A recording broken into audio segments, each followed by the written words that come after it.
You are listening to Natural Born Alchemists.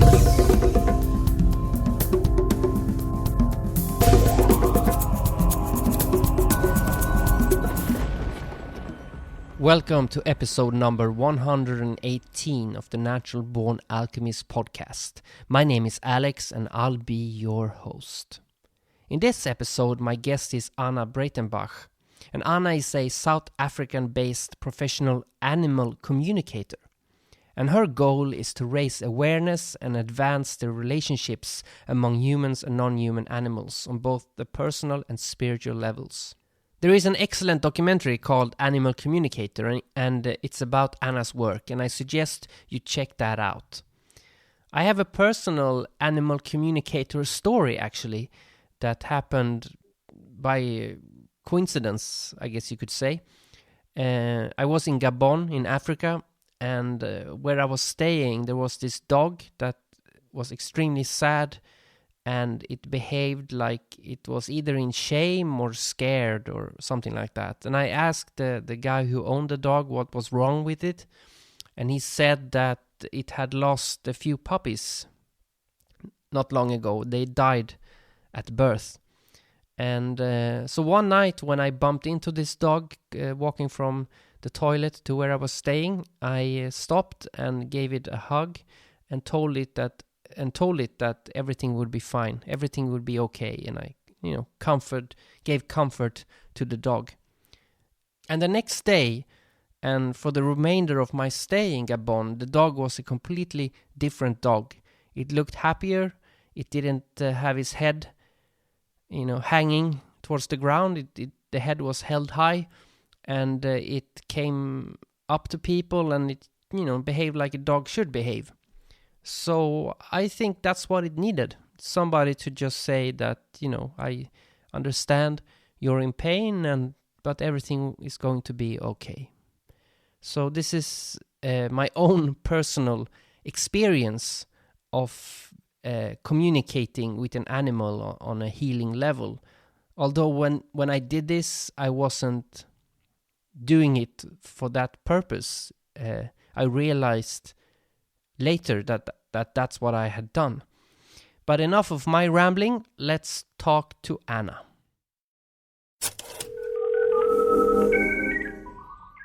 So thanks for being on the podcast. It's my pleasure. So can you tell the listeners a bit about who you are and what you do? Well, my name is Anna Breytenbach, and I'm a telepathic interspecies communicator, meaning that I connect energetically with the non-human world to try to be helpful. So a more modern term might be more well-known, the term of being an animal communicator. But this is not animal psychology. It's not about being a behaviorist. It's about using telepathy to tune in with an animal, for example, and to find out their thoughts and feelings so that we humans can perhaps help them in many different environments and in many different ways. It uses intuition, which is natural to all of us humans. So was this something that you learned, or did you just know how to do it automatically? No, I had a very ordinary childhood. Nothing unusual, no intuitive events or spending a lot of time in the wild. But when I was in my late 20s and into my 30s, I began to have some experiences when I was out hiking or following some tracks or just sitting peacefully in nature. I started to have some feelings about the tree or the animal or the rabbit, and some information would come to my mind that later on would be proved to be true. So I realized that I was getting information in some way that was not through the normal five senses. Then I researched this whole field to try to find out what was happening to me. I thought perhaps I'm hallucinating or have a mental illness. But when I did my research, I discovered this whole field of telepathic interspecies communication. At the time, I was living on the west coast of the US, and there are many teachers and courses and workshops. So I chose an institute to study through. But to answer your question, it's not really about learning, because this is nothing new for us humans. All of our human ancestors, the first peoples, the indigenous peoples in any continent around the world, they used to be communicating every day in these ways with their natural surroundings, with the plants and the animals. And so now, as modern humans, really do still have these capabilities within the very design of our brain. It is in our own human brain's blueprint. But in modern life, we just don't pay attention to intuition anymore. So I wouldn't say we have to learn it. We actually just have to remember it. We have to make our minds quiet enough to come back to remembering what is very natural. And that it is those workshops and courses that I did and case studies with the Assisi International Animal Institute that helped me to, let's say, exercise this muscle of intuition again, even though it is there in all of us humans. We modern humans don't use it very often, so it can become weak. So how do you receive what the animal is feeling or saying? Is it images or a voice or just intuition? It can be a combination of all of those things, and we humans shouldn't try to force a way that we receive information, because the connection is really happening on a quantum physics level. So if I am in my heart or in my mind silently projecting a feeling or a question to an animal without using my voice, they are picking up on the energy of that question, and they would just be showing their truth or their response. The animal does not decide to send a mental image or to send a smell. Let's say I'm asking a deer in a field, what is your favorite food? The deer is not deciding to send me a mental image of the particular grey-green of the bush, nor is the deer deciding to send me the smell of that leaf. To the deer, their favorite food is just that reality of that bush. And on a quantum level, they are just expressing the kind of full package of that answer. How I, the human, will receive that will depend on the internal translation process that happens within my own being. Because on an unconscious quantum level, I am receiving the full package of that data from the deer. But the problem is that it is still unconscious. I am not mentally aware of it yet. I am not aware of the answer yet until that incoming unconscious energy data runs against the mental database of my stored, life experiences, mental images, vocabulary words, smells, all my senses, everything that is logged in my brain. And when that incoming unconscious data finds the closest match in my brain, the first one it finds will be the sort of mental information that comes to my mind. So it may be that it finds first a mental image of a certain shape and color of green, or it might be that the first match it finds in my brain is a smell that I've experienced in my life that is the same or similar. So information is perceived within myself, the human, in a number of different ways. Sometimes it's mental images. If it is a word, there is no voice associated with it. So it's not like hearing a voice inside my own head. Rather, the word just suddenly is as if it's floating in front of my mind's eye. So I may see the words grey-green bush. I may get a mental image of the exact shape of the leaves. Or I may get a smell in my own nose of the smell, or even the taste that deer is tasting. And all of those are valid ways to receive the information. So intuition is the process, and the internal translation gives us the specific. And sometimes the answer does not come in the form of one of those sensory, clues. Sometimes it is just a sudden knowing. You just suddenly know something that you didn't know the second before, without it having presented in a certain way. Does it work best with mammals, or does it work with all animals or insects, or even things that are not considered animals, like trees and flowers and things like that? Yeah, it really is interspecies communication. meaning that this interspecies flow and sharing of information is happening all the time out there in the wilds as well, between different species themselves, even with no human being involved in the dialogue. And so it does work between and with all beings. It's not easier with mammals or insects or a sea creature. There's no difference in the process or in the ease. The only thing that is maybe different with mammals is that because we humans are mammals as well, we can relate more easily to the lives and to the perspectives of other mammals, because we also have similar bodies and the similar five senses. So that translation process I spoke about happening internally, from the quantum to the thought, brain data, that translation process can be easier for us humans because we are mammals and we can relate to how a cat or a dog or a horse is seeing the world or feeling with their four legs. It can be more difficult for us humans to relate to something like an insect. But if we are communicating with a bee, for example, we can literally borrow the experience telepathically of seeing the world through the compound vision, like the insect's eyes are. Bees, in fact, can also see in the ultraviolet range of the color spectrum, which we humans can't.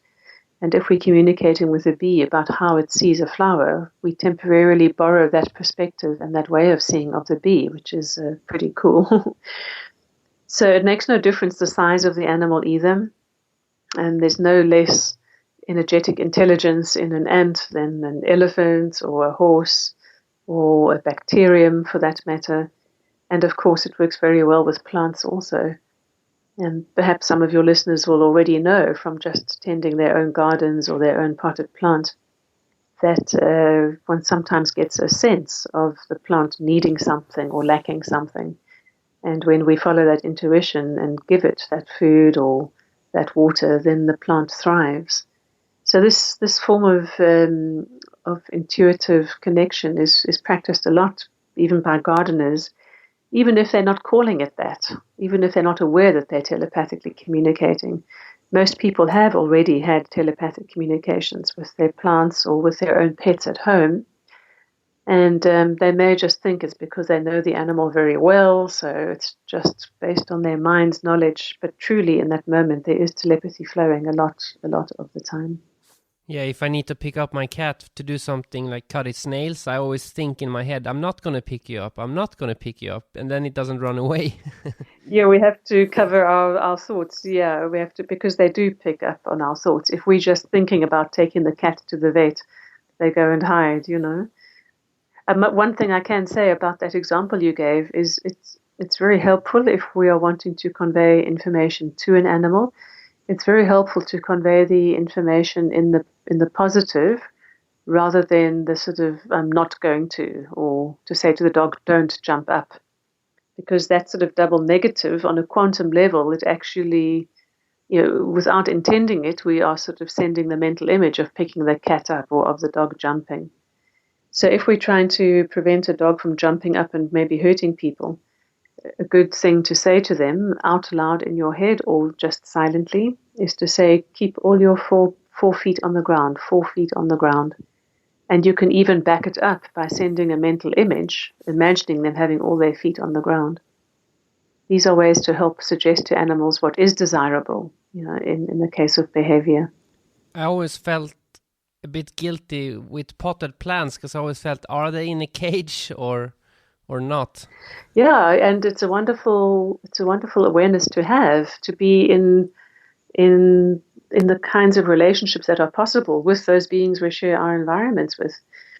And the amazing thing I've learned through my work is that one cannot generalize. So when people often ask me, how do lions feel or how do horses feel? I just have to say you have to ask that horse, or in this case, that potted plant. And because it will depend on that individual's life, how they are feeling about it. And I have had plants ask me or tell me specifically where they want to be placed in the house or on the deck because of what they need, what kind of light they need. They can even say what kind of companion plants they want close to them or what other environmental factors. And it's wonderful to have this kind of a conscious relationship with the beings that share our space. You know, for I guess thousands of years, when people were hunting, and you say they used this intuition to find the animal. When you get that connection, I imagine it's an amazing experience to feel connected to a specific animal you're following. But then, you have to kill it, because that's why they're hunting. So how I've always had a confusion about this, because I understand, they use everything of the animal. It's not like the modern slaughterhouses, of course, but still, how do they, well, what do you think about it? I have looked into this a lot, and I've actually had the privilege of spending a week with the Kalahari, the San Bushmen, in one of their sacred hunts. And they do see a hunt as very sacred. What they actually do is they have a telepathic communication with that species, shall we say, before they even start to look for tracks to follow.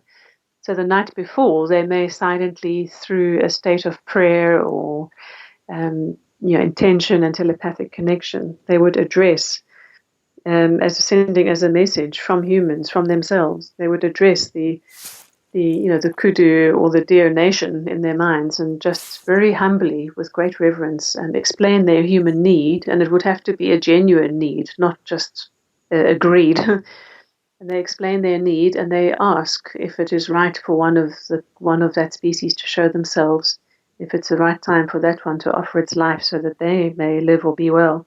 They ask that one may show its tracks the next morning. And the next day they will set out with their intuition fully alive. They may come across the tracks of 100 deer that morning, but they will just sense which one is the one that is appropriate to follow. And yes, when they track and follow and they eventually catch up with the animal, they even then still pause, stop for quite a few minutes, and they check in with that animal directly, one last time, to be really sure, is this okay with the soul of that one? And they would then kill it as quickly and humanely as possible. And right away they go into a thanksgiving and a prayer, as the animal is breathing its last, to really thank it for its life. I've seen this happen in the bush, and I've also seen documentary footage of similar things happening between wolves and elk, where the wolves have spent the whole day hunting, following a herd of elk, and finally, with their strategy, they have managed to separate an elk calf from the main group, and the wolves have surrounded it. By now, the wolves are tired and hungry, and the alpha wolf will look into the eyes of the baby elk, and there's this silent exchange between them, and the elk's eyes are peaceful. And then the wolves turn around and walk away, leaving the elk unharmed, and the elk calmly walks back to its mother. So, and that's because in that what the Native Americans call the conversation of death, in that exchange there was an understanding that it wasn't the right one or the right time. So there's some greater mystery unfolding.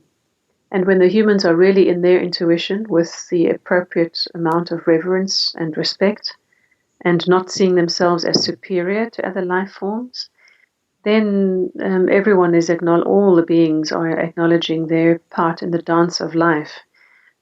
And two more things to say about that is that the non-human animals really do not see death as an end of everything. Of course, survival instinct is very appropriate and relevant, and that is there, firmly in place. But when the time comes for them to die for whatever reasons, they very willingly make that transition. They do see dying as a transition and a change in a state of being, as opposed to an end to everything. And the second thing to add is that the hunter-gatherer peoples would follow exactly the same process with the same respect and have the same communication with any of the plants that they were going to go look for, any of the medicinal herbs or the nourishment from the vegetable and plant kingdoms. They would exactly offer the same requests and the same process, because they do not see plant life as being less important than animal life. I often think that as modern humans, we value animal life more because we ourselves are animals, and it's quite a subjective view. that the original peoples saw plant life as equally intelligent, with as much right to live. And they would have the same process if they are sending the women out to go looking in the valleys for some plants to harvest. It was a very different way of being in relationship with even our food and honoring it in many ways. Unlike today, the slaughterhouses and the factory farming, where we put these things out of our sight so we don't have to feel guilty about it. And we subject animals and monoculture crops and plants, we subject them to the most awful, unnatural lives, and then the most disrespectful deaths. And I can tell you that that rows of corn in a field are as traumatized by being genetically modified or having pesticides sprayed on them. They are as traumatized as the chickens in the batteries around the world or the cows in intensive farming. There's no difference in intelligence at all between plants and animals. It's just that intelligence will show up in different form depending on that species. You kind of answered my next question, but because I was going to say, well, if a lion asks a human if he could eat him, he would probably say no. But I guess he says no because he's afraid of death then, like, of the transition. Exactly. And in some of the old cultures, and when it was still allowed, village dwelling, grounded people would, if they knew their death was coming through illness or old age, they would, with the blessing of and full knowledge of their human village, they would walk out into the wilds and lay themselves down somewhere, so that they may be taken and be useful to other life forms, so that they may re-enter the circle of life in a way to become food for someone. In the high Himalaya as well, for example, in areas of Nepal and Tibet, there's the concept of the sky burial, where when someone has died, their body is taken up high. And a sky burial is when the body is cut into smaller pieces to make it easier for raptors and other birds and other animals to feed. And that is without judgment or without attachment. It's just very, very practical. And I think it's also a wonderful example of how these wonderful old cultures truly have regarded themselves as equal to other beings, because they're living that, they're walking that talk right until the end and beyond. I always wanted that kind of burial, but unfortunately where I live it's illegal. Yeah, same here. Even in South Africa, it's illegal to die outside, basically. It would cause all sorts of trouble for the family members and, yeah. Because I always felt that cemeteries and tombstones are a bit morbid. I always felt that because I've had people who've died and I never had any connection with that place where the body is buried. Because I don't feel the individual is there. It's just a shell. Exactly. It is just a shell, and it is rather morbid because it keeps us in. It keeps the surviving humans in a sort of mourning the loss, instead of celebrating even the life of that one who has passed, and also just acknowledging that their essence still somehow continues beyond the bodily form. The other thing about cemeteries and so on is it's incredibly irresponsible from an environmental point of view to be, occupying the space like that. And some frightening research came out a few years back that explained how the cemeteries are not able to turn over the grave sites as fast as they used to. It used to be, in a couple of decades they could reuse the same site because obviously the body has decayed. These days, because of all the preservatives that is in our modern humans' food, dead bodies in cemeteries are not decaying fast enough. We're basically too well preserved even after we're dead. And even the earthworms want nothing to do with us in that state. The earthworms recognize us as unhealthy food for them. But I was in the Amazon one time and I talked to some indigenous people there, and because I was struggling with diet. Didn't know, because I used to be vegetarian, and then when I realized that even everything is alive, even plants, I felt like you said, why is one thing more valuable than the next? So it's more about how the thing dies, because they said that if you eat like slaughterhouse meat, you actually eating fear. Right. Wow. Yes, So, very good point. Yes. so it's unhealthy on an energetic level. Plus, I'm sure they put in chemicals as well. But even if you ignore that, it's still uh, fear in the meat, and maybe that's why also hunters always say that wild meat always is more nutritious and tastes better. Right. It is exactly. It doesn't have that fear in it, and it's also like when we're eating slaughterhouse meat, we are energetically contributing to the whole situation. You know, the little choices we make every day in our consumption habits, in our living habits, those little choices are putting our energy to different whole systems and to different relationship choices. So each time we eat some slaughterhouse meat, first of all, it is unhealthy for us. But secondly, we are directly contributing financially and energetically to the continuation of immense abuse for animals. And you know, these little things every day is how we are tested about how we are living. And So it's not so much about the what or the belief systems or decisions. It's about how, in what state of being are we living? You know, can we, when we are irritated by a worm that is crawling on us or something, you know, some so-called pest in the house that we don't want there. First of all, there's a whole question of, well, who are we to push them out? But if we do want to get rid of them, do we just flick them off onto the floor or into the basin or something? Or do we have the consideration to take the spider or the worm outside onto a leaf or an environment that will be good for it, where it can spin a new web or at least find some food? You know, can we do these things? Can we just for a moment put ourselves in the perspective of that other animal, that other species, and consider what they might want and need? And it can be an extra 20 seconds of our time to be helpful, versus just remaining irritated and cutting connections.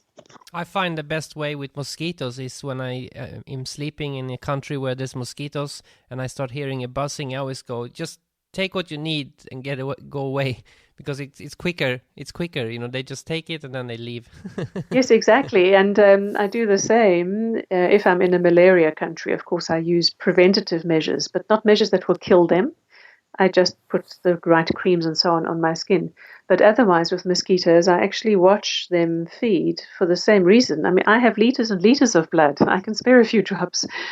And I say that they're welcome to, you know, take what they need and then to leave. And here's the other interesting thing.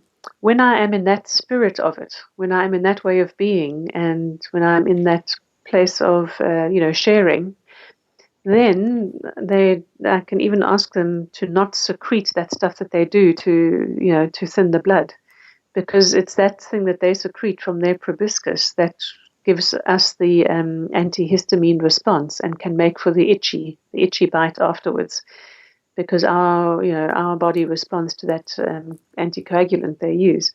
So I basically strike a deal with them. I say, you're welcome to land and to drink, but please just hold back on that juice you have. You can still take my blood, just avoid secreting that, hold back on that. And it's amazing. I can watch them for the minute or two that they're feeding until their abdomen swells with my blood. I watch them fly off, and I cannot even in that moment see where they were. There's not a prickle of blood, and the skin never becomes raised or bumpy or itchy at all. But if I am having an impatient day or feeling frustrated, if I slip into a different state of being with the mosquitoes, they do secrete that stuff, and I do get itchy for the days that follow. So I must say the natural world is a very good mirror to us humans on who and how we're being. Do you do a lot of work with like zoos, like that have problems with their animals, and you go there to, or do you only work with places that are like conservation zoos? Right. I really only work with more the conservation zoos. I'd be very happy to go to the zoos where the animals are treated more badly, but you can imagine that I'm not exactly invited to those places. Because the zookeepers or the owners, particularly those that are keeping the animals in a bad condition, Two things. Firstly, they don't want to improve the lifestyles of the animals, and because they're just seeing them as a way to make money from tourism or something.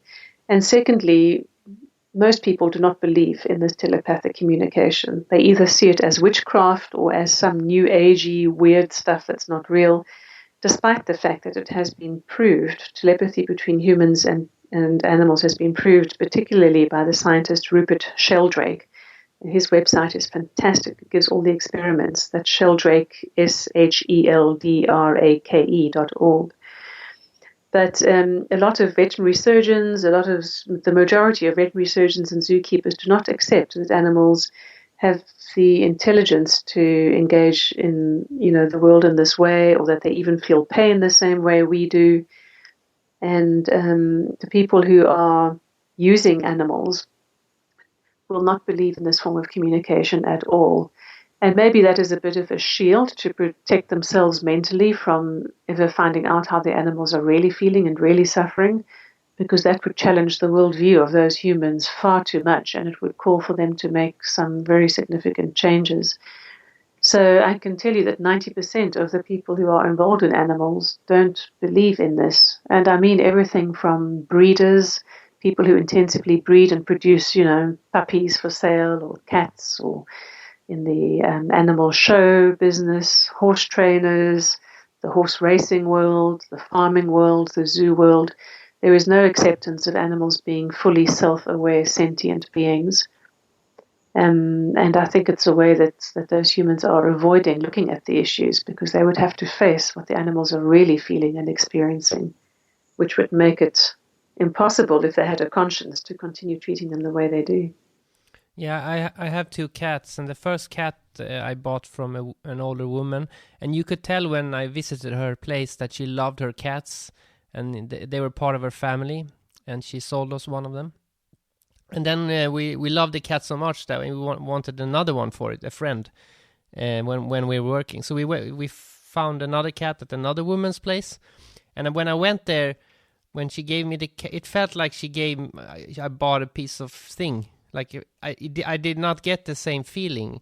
And that cat is also a bit more edgy than the other one.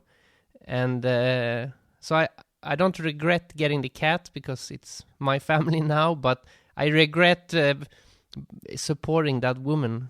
Right. I know it is a tough one. And that's the only way we can eventually help to make a change, is one by one, again, coming down to our choices here every day. I mean, that cat is very lucky. It's ended up with you, and it's helped you come to this awareness that you, through your podcasts and just normal conversations in daily life, can now help inform other people.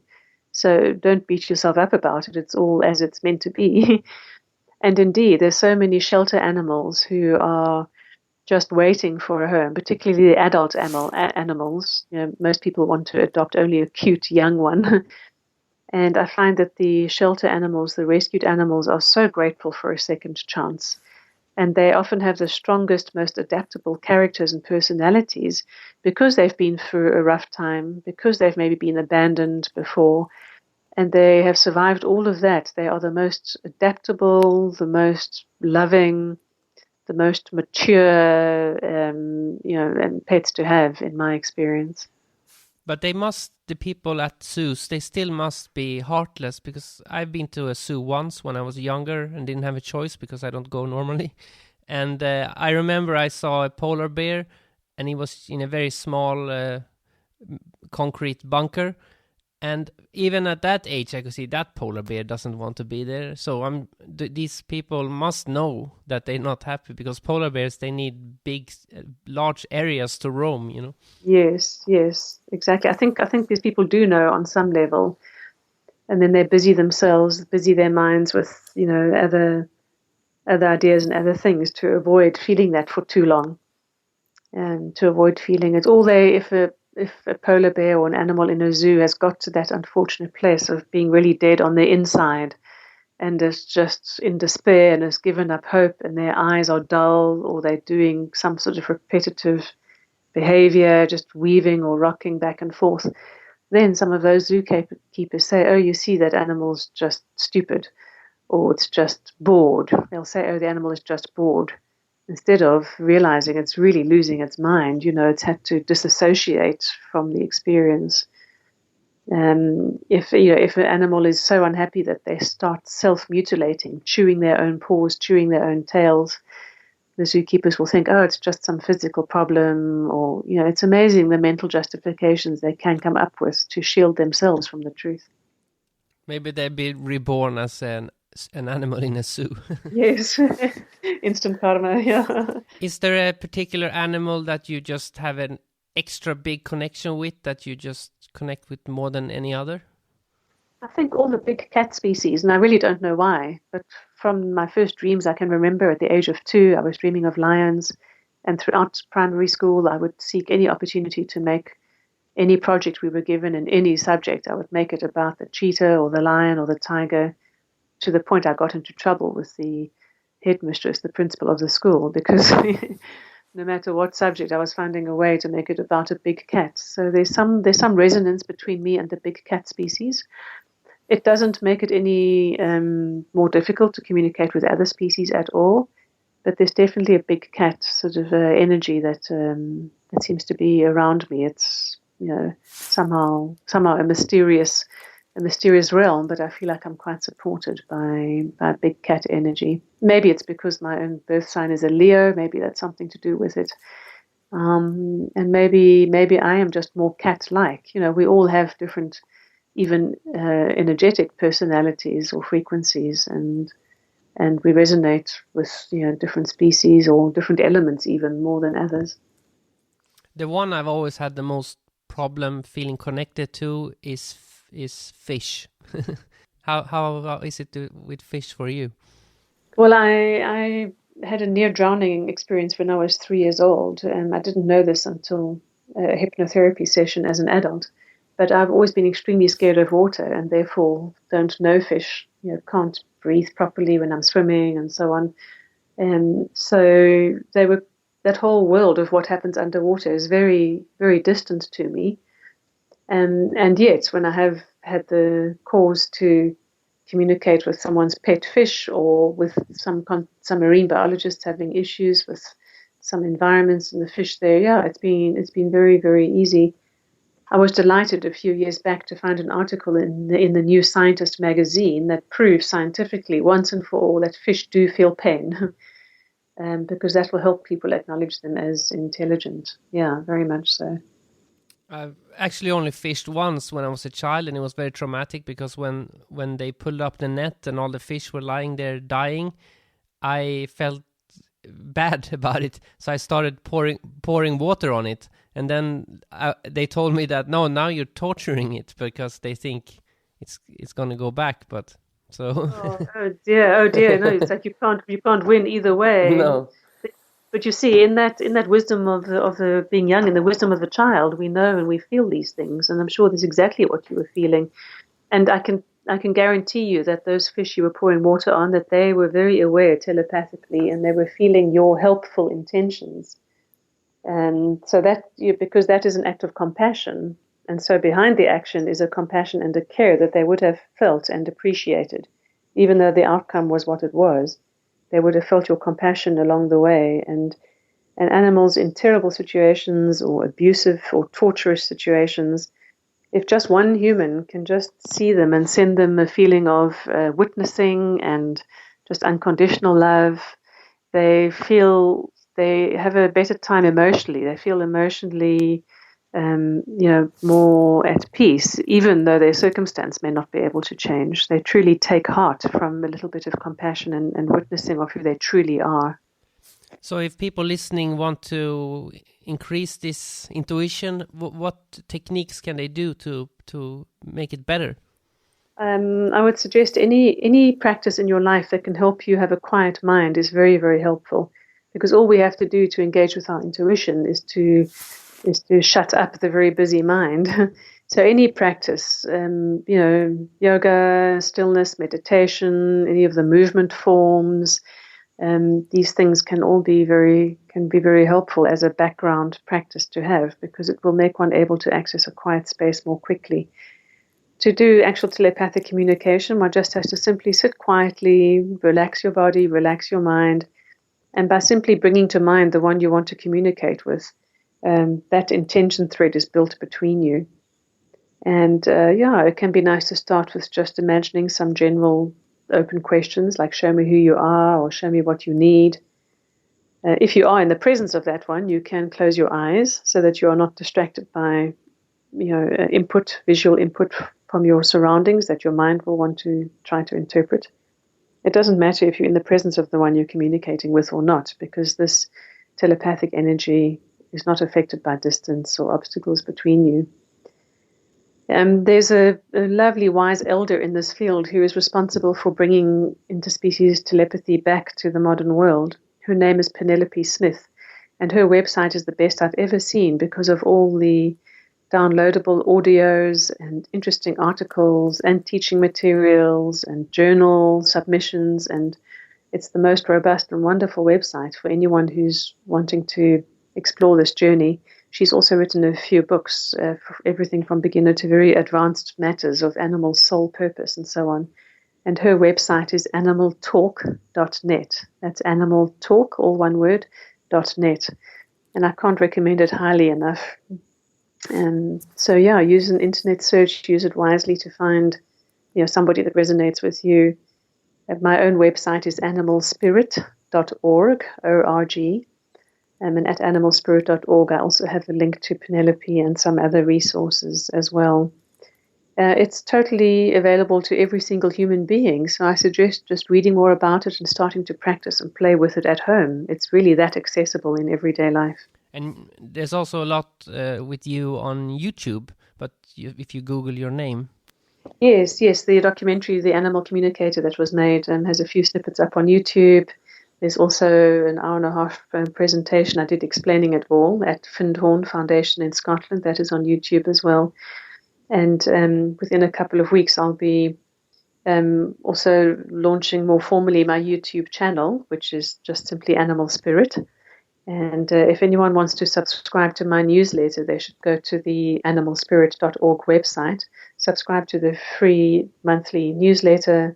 There's no fees, and I also obviously keep everyone's information very private. I never sell it. And so when there are future events, whether that's an animal communication safari in these wild places in Africa that I take people, or whether it's the webinars that I offer from time to time, or the distance learning material I'm still busy developing and will be available at the end of this year, these are things that people can be notified about. Cool. Thank you a lot for taking the time to talk to me. Thank you so much. It's been wonderful to chat, and thank you for the great questions. Go to animalspirit.org to check out Anna's work.